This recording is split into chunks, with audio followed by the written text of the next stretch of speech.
আপনারা কোথায় থেকে উঠছেন কোন ভাই? আমরা উঠেছি থানা পাঁচবিবি, জেলা জয়পুরহাট। আমরা যাচ্ছি এখন বর্তমান ফরিদপুর এলাকার। আমি অভাবী লোক ভাই, আমাদের জয়পুর ডিস্ট্রিক্টের আলু নষ্ট হয়ে গেছে ভাই। একটু দেখবেন, তারাক জিয়ার কাছে ভিডিওটা পুষে দিবেন ভাই। আচ্ছা ইনশাআল্লাহ। তা আপনারা এত রিক্সা কেন যাচ্ছেন? রিক্সা জীবনে নিরাপদ নাই ভাই। রিক্সা যাতায়াত বহুত বহুত হাজার হাজার লোক ভাই, হাজার হাজার দর্শক।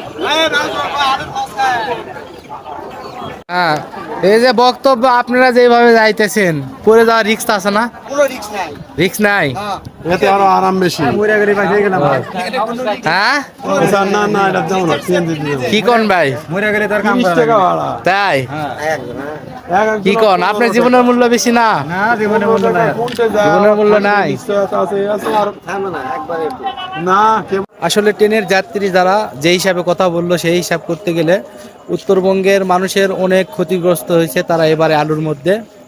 আসলে যাত্রীদের মুখে যেভাবে কথা আশঙ্কা শোনা গেল, তাহলে তাতে বোঝা যাচ্ছে তারা অনেক অভাবী।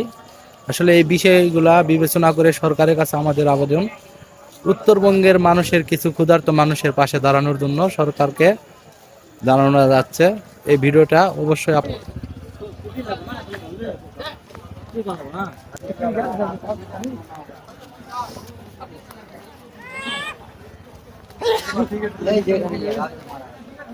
ভিতরে